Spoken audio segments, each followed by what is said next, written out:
Tajuk utama 22 November 6 Rabiul Akhir. Jerung lindung ikan bilis, punca rasuah berleluasa. Bawang naik, harga melambung.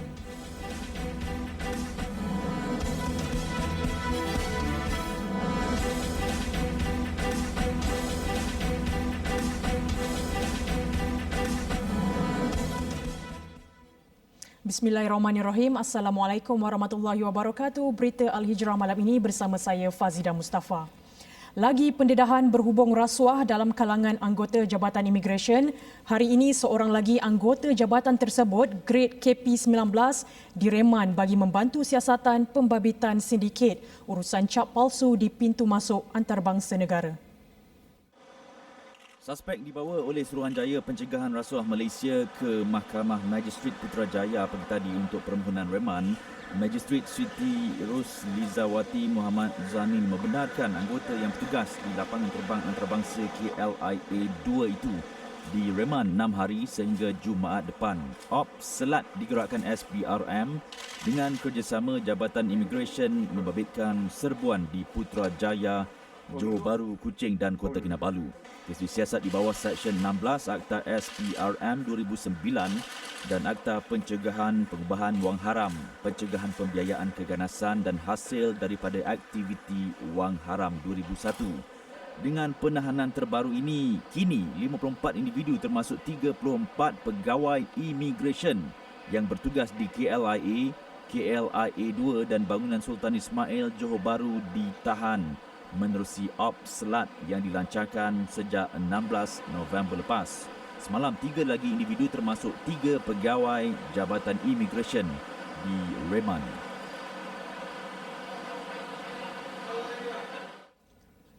Rasuah tidak akan berjaya tanpa penglibatan yang berkuasa atau jerung besar. Itu tegas penganalisis jenayah Datuk Seri Akbar Sata berhubung penangkapan beberapa anggota Jabatan Imigresen Malaysia JIM termasuk timbalan pengarahnya yang dipercayai terlibat dalam sindiket berkaitan warga asing.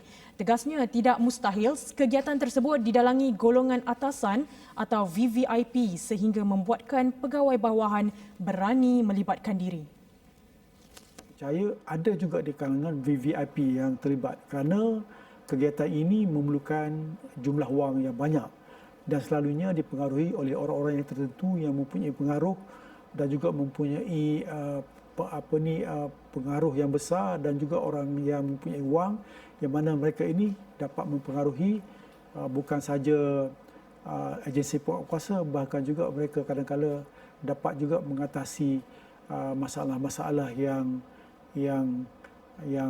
dihadapi oleh orang lain.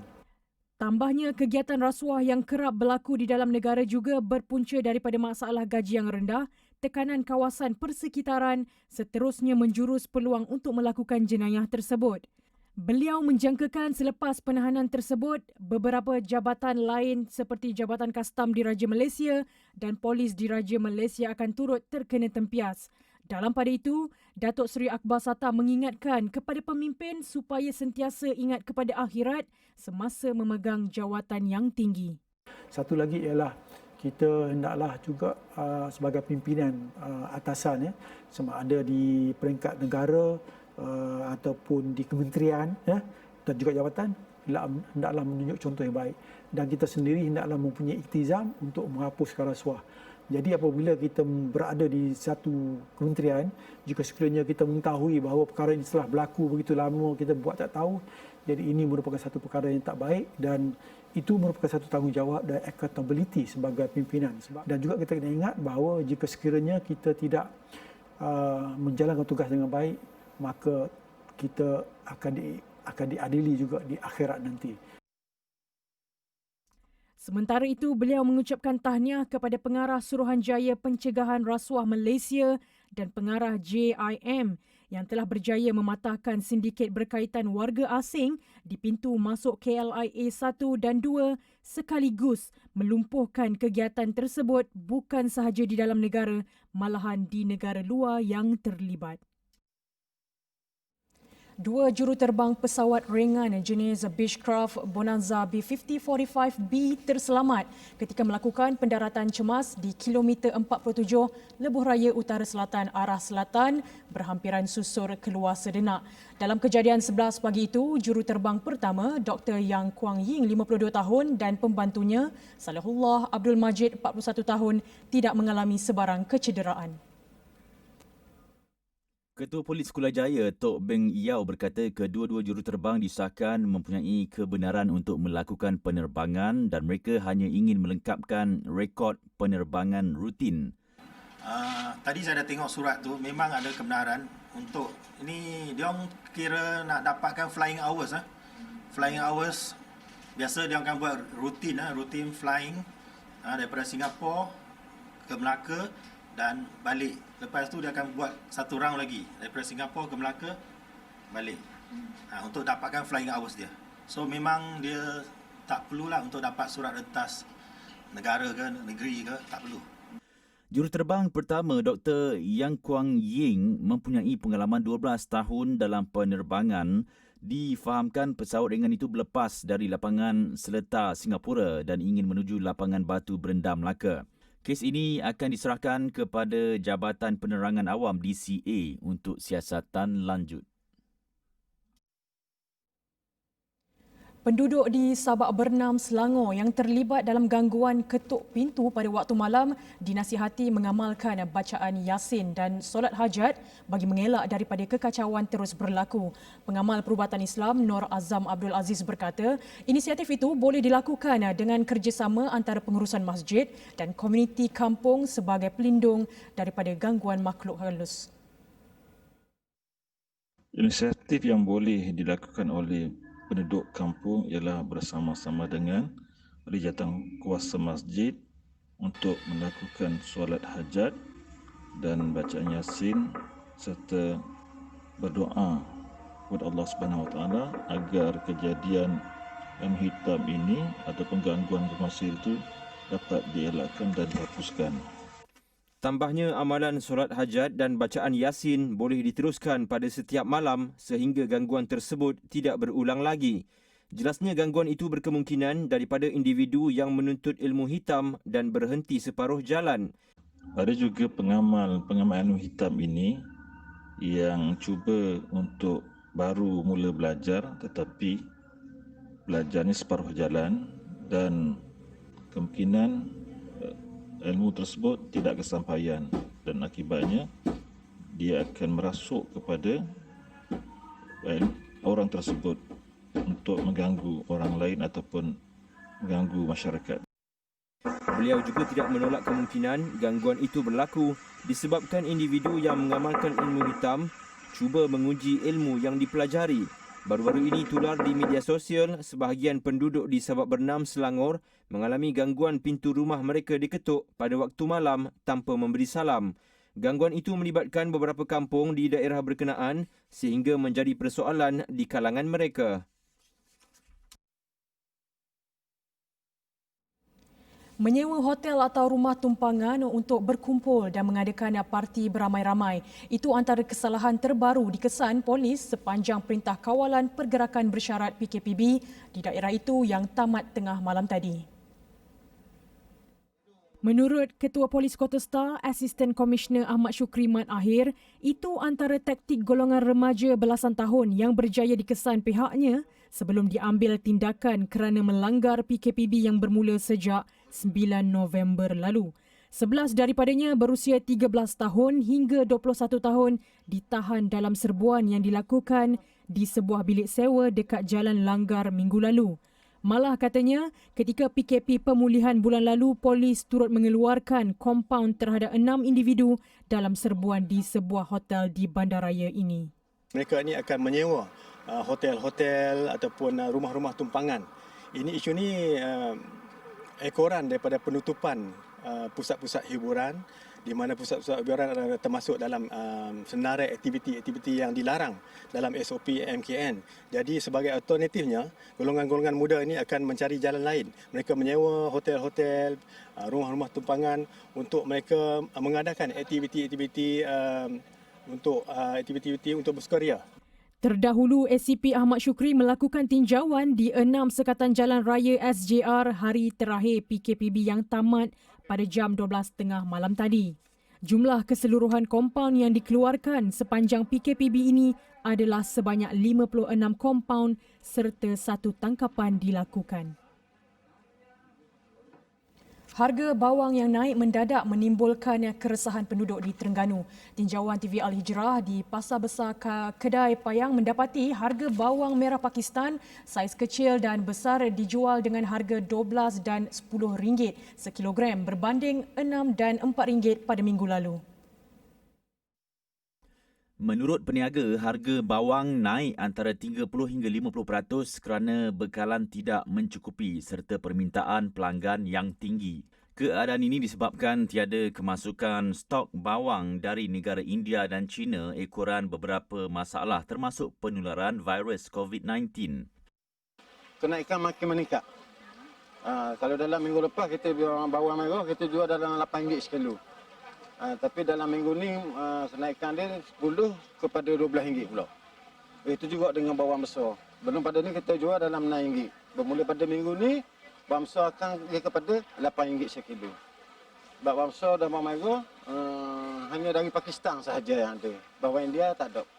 Harga naik disebabkan barang daripada India tidak sampai. Jadi sekarang ni cuma barang daripada Pakistan je. Jadi harga naik lebih kurang RM12 sekilo. Jadi kita terpaksa jual sebab barang tak ada. Jadi kita dapat maklumat maknanya memang barang daripada India tak sampai. Cuma ada satu saja barang daripada Pakistan. Itu pun terhak barang tu. Menurut mereka, setakat ini bekalan bawang Pakistan di peringkat pembekal masih lagi ada. Namun peniaga tidak boleh menyimpan stok yang banyak seperti biasa. Harga bawang Holland dan bawang putih pula hanya naik sedikit sahaja antara 50 sen dan RM1 sahaja sejak beberapa minggu ini. Sementara itu, bagi suri rumah Sairah Ismail, 47 tahun, dia terpaksa membeli meskipun harganya mencanak naik kerana bawang adalah bahan terpenting dalam masakan. Oh, banyak ada beza sekarang. Barang semua naik belaka. Kalau baru ni beli? Baru ni beli taklah sampai RM12 sekilo. So, hari ni naik? Sampai RM12. Ni pun beli RM8 sikit je. Jadi kita rasa terbebang? Memanglah. Mahal sangat. Tapi kita mohon dia. Selain bawang, harga sayuran lain seperti cili kulai turut naik apabila peniaga menjualnya dengan harga RM19 sekilogram berbanding RM13 pada 4 hari lepas. Peniaga mendakwa peningkatan harga itu kerana kekurangan bekalan ekoran petani tidak dapat menuai hasil ketika cuaca hujan. Selepas ini, internet kaput sukarkan pelajar.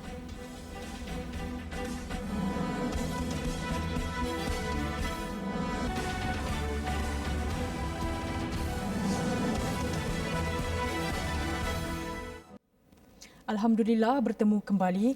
Banjir di Perak bertambah buruk. Keadaan itu menimbulkan keresahan kepada pelajar sekolah yang dipindahkan ke Pusat Pemindahan Sementara PPS ekoran masalah capaian internet yang lemah. Sesi pembelajaran mereka melalui kelas dalam talian terjejas ekoran masalah terbabit. Tinjauan TV Al-Hijrah di Sekolah Kebangsaan SK Parit Haji Aman Semanggul mendapati ada pelajar yang terpaksa mencari internet di persekitaran sekolah bagi mengikuti pembelajaran dalam talian namun mereka hampa. Menurut pelajar tingkatan 2 Sekolah Menengah Kebangsaan SMK Abu Bakar Al-Bakhir, Syahidatul Syafiqah Abdul Rahman, dia sukar mengikuti pembelajaran dalam talian sepanjang 3 hari berada di PPS itu berikutan capaian internet terlalu lemah.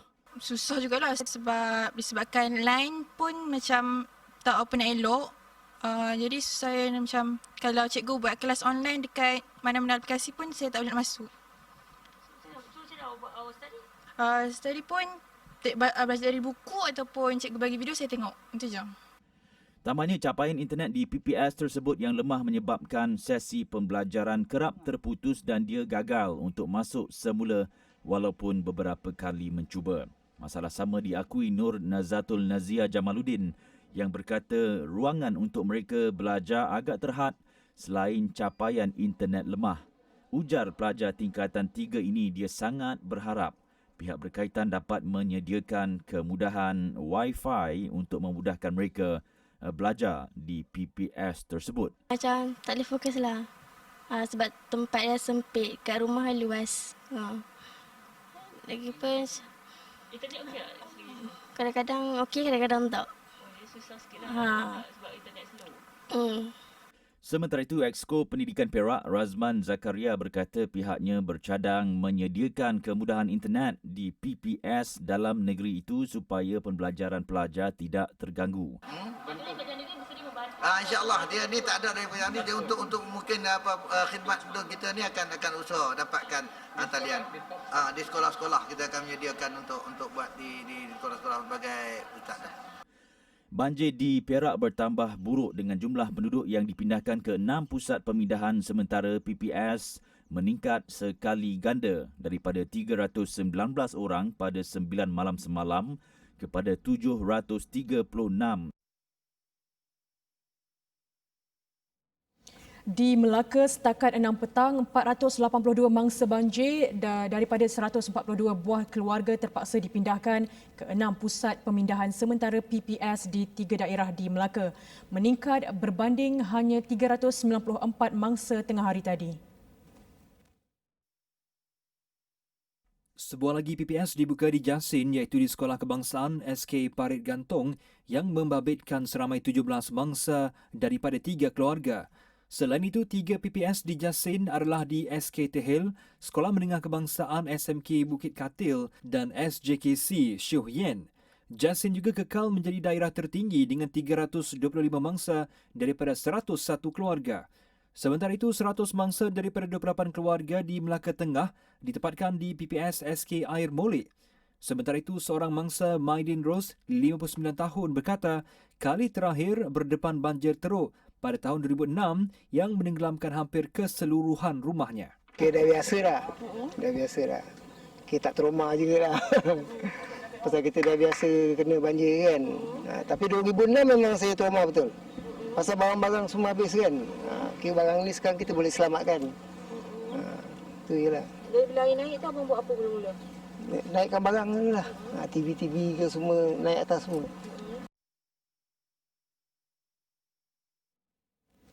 Pemantauan saliran serta alur ke sungai dilakukan dengan kerap bagi memastikan pengaliran air banjir ke sungai dapat berlaku dengan baik. Menurut Ketua Sekretariat Jawatan Kuasa Pengurusan Bencana Negeri JPBN Terengganu, Lieutenant Colonel Cik Adam A. Rahman, ia bagi mengelak banjir kilat dan termenung di kawasan rendah. Pihaknya bersama lain-lain agensi sentiasa membuat rondaan menyelusuri sungai bagi memastikan laluan keluar air bah lancar dan tidak tersumbat. Katanya hujan lebat yang dijangka berlaku di daerah Besut, Setiu, Kuala Nerus, Hulu Terengganu dan Kuala Terengganu bermula hari ini sehingga esok meningkatkan risiko banjir kilat di kawasan saliran yang tersumbat. Jika hujan lebat yang agak tinggi, menerima kesan hujan lebat yang tinggi itu, mungkin beberapa kawasan boleh dinaki air dengan begitu cepat. Jadi insya-Allah dengan saliran yang sedia ada sekarang ini mampu menampung untuk pengaliran air ke sungai dan terus ke laut. Beliau yang juga pengarah Angkatan Pertahanan Awam APM Terengganu turut menasihati penduduk di 5 daerah itu berwaspada dengan kemungkinan bah dalam masa terdekat. Beliau berkata kepada TV Al-Hijrah selepas melakukan rondaan menyelusuri Sungai Nerus sepanjang 15 km yang turut disertai Setiausaha Politik kepada Menteri Perusahaan, Perladangan dan Komoditi Muhammad Kamal Nazmi Kamarudin. Sementara itu, Muhammad Kamal Nazmi berkata pihaknya akan bekerjasama dengan pelbagai pihak bagi memastikan sebarang masalah saliran dapat diselesaikan segera. Kita akan memantau di mana kawasan-kawasan yang kita anggap sebagai berisiko yang boleh menyebabkan banjir kilat itu kita akan memantau dan menerima laporan daripada semasa ke semasa lah dengan bantuan pejabat daerah dan seumpamanya. Ujarnya sebarang aduan saliran atau alur sungai tersumbat dipandang serius kerana pihaknya ingin mengelakkan berlaku banjir kilat dan banjir temenung yang menyusahkan rakyat. 3 tahun terbaring tanpa sebarang respon. Insan yang dahulu cergas di dapur tentera laut diraja Malaysia kini tidak sedarkan diri. Serangan jantung yang dialami bekas tentera laut Mat Aziz Dollah Karison mengubah segala-galanya. Lebih-lebih lagi kehidupan isteri dan 4 anak perempuannya. Menurut isterinya Siti Salimah Misbah, dia tidak menyangka serangan jantung yang dialami suaminya 3 tahun lalu menyebabkan insan tersayang tidak sedarkan diri sehingga saat ini. Itu dia kena serangan tu tiba-tiba. Dia balik kerja, dia jadi guard, security guard. Dia balik kerja shift malam, pagi dia minum. Lepas tu dia kata dia sakit dada. Lepas tu sebab pergi hospital, pengsan terus sampai sekarang dia tak sedar. Cuma orang kata tak ada respon apalah, dia cuma mampu buka mata, menguap, batuk, itu yang dia mampu buat. Disebabkan serangan itu, leher Mat Aziz terpaksa ditebuk untuk membantu saluran pernafasan dan hanya boleh diberi susu khas melalui hidungnya. Mat Aziz tidak menghadapi sebarang penyakit kronik. Salimah mengakui tahun pertama menghadapi ujian itu merupakan saat paling getir sepanjang hidupnya sehingga terpaksa berhenti bekerja semata-mata untuk menjaga suaminya yang terlantar. Jelasnya, mujurlah ada wang pencen suaminya untuk dibelanjakan bagi membeli susu dan lampin khas yang mencecah hampir RM1,500 sebulan. 3 tahun berlalu, Mat Aziz masih belum sedar. Namun jauh di sudut hati, Salimah masih berharap agar suaminya pulih walaupun tidak seperti sedia kala.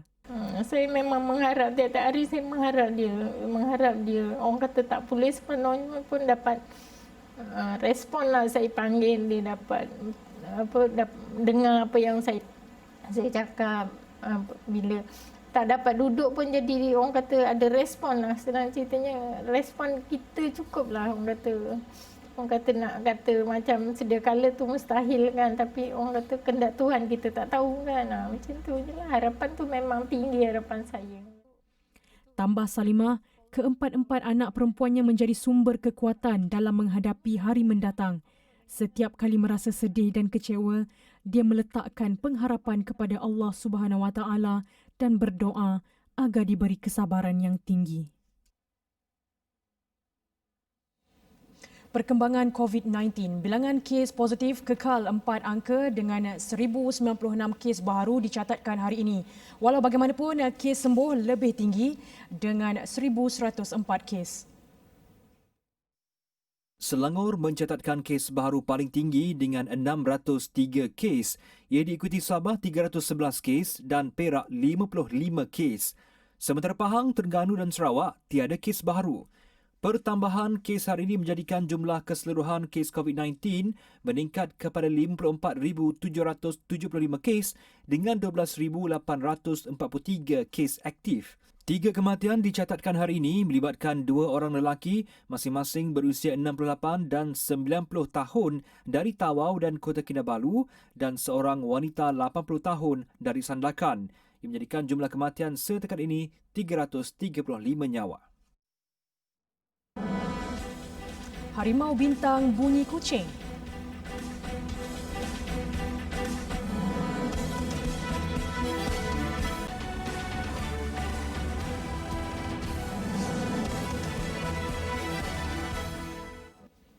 Luangkan masa sejenak, renunglah nasib sebahagian daripada kita yang cukup menderita akibat pandemik COVID-19. Sama-samalah kita rasa keperitan hidup mereka yang tua, kanak-kanak, bayi dan yang cacat serta uzur. Hulurkan sedikit daripada rezeki kita untuk meringankan sedikit beban mereka. Sedekah pencetus barakah. Dan tren kes yang dilaporkan, pandemik COVID-19 dilihat masih menular secara aktif dan dijangka akan berterusan untuk suatu tempoh masa yang agak lama. Ocean Relief Agency MRA Sabah merayu orang ramai untuk menyumbang menerusi tabung kecemasan OPS COVID-19 2.0 bagi meringankan beban mereka yang terjejas akibat pandemik itu. Hasil sumbangan untuk membantu mereka yang kehilangan sumber pendapatan, pekerjaan dan aset.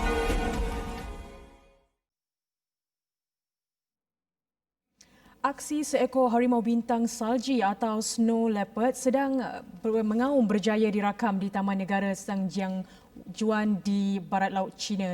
Spesies terancam yang amat jarang ditemui itu unik kerana mempunyai bunyi ngauman yang lebih mirip seekor kucing.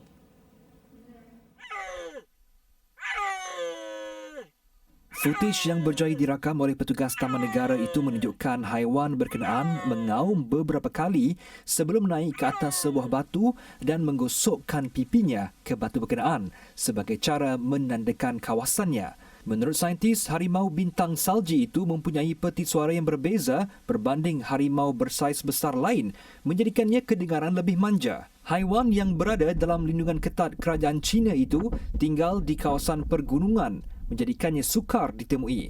60% daripada habitat harimau bintang salji berada di China. Setakat ini, spesies itu hanya berjaya dirakam 6 kali sejak 2008. Arab Saudi yang mempengerusikan sidang G20 ke-15 tahun ini mampu memainkan peranan besar dalam memimpin dunia menghadapi krisis ekonomi dan pandemik COVID-19 ketika ini. Itu keyakinan yang disuarakan pengarah Presidensi Umum Hal Ehwal Masjidil Haram dan Masjid Nabawi Sheikh Abdul Rahman Al-Sudais. Dalam kenyataannya yang muat naik di laman Twitter rasmi Raisa Al-Haramain, Sheikh Al-Sudais berkata, kepimpinan penjaga dua masjid suci, Raja Salman bin Abdul Aziz Al Saud dan putera mahkotanya Muhammad bin Salman dapat membantu mengembalikan kestabilan ekonomi global. Negara itu juga dilihat dapat menerajui usaha mencapai keamanan dan kerjasama antara negara dunia. Beliau mengambil contoh peranan cemerlang yang telah diambil oleh Arab Saudi ketika pandemik COVID-19 bermula yang berjaya mengurangkan impak wabak itu sama ada di peringkat domestik maupun global. Arab Saudi buat julung kalinya mempengerusikan persidangan negara-negara 20 ekonomi terbesar dunia atau G20. Persidangan secara maya itu disertai pemimpin dunia, antaranya Presiden Turki Recep Tayyip Erdogan, Presiden China Xi Jinping dan Presiden Amerika Syarikat Donald Trump. Tiada perjuangan yang lebih penting melainkan berjuang demi agama dan pembebasan Masjid Al-Aqsa buat seluruh umat Islam. Perjuangan ini bukan sekadar mengangkat senjata, malah ia merupakan perjuangan yang meliputi seluruh aspek, tidak kira politik, ekonomi dan sosial. Di manakah kita ketika rakyat Palestin memerlukan bantuan kita? Zahirkan perjuangan kita dengan memberikan bantuan yang terbaik buat warga Palestin yang kini berjuang mempertahankan Masjid Al-Aqsa melalui kempen Jom Menyumbang Anjuran Aman Palestin. Muat turun aplikasi Jom Menyumbang di iOS dan Google App Store untuk saluran bantuan yang lebih pantas. Sekian berita Al-Hijrah. Terima kasih kerana menonton. Saya Fazidah Mustafa. Assalamualaikum warahmatullahi wabarakatuh.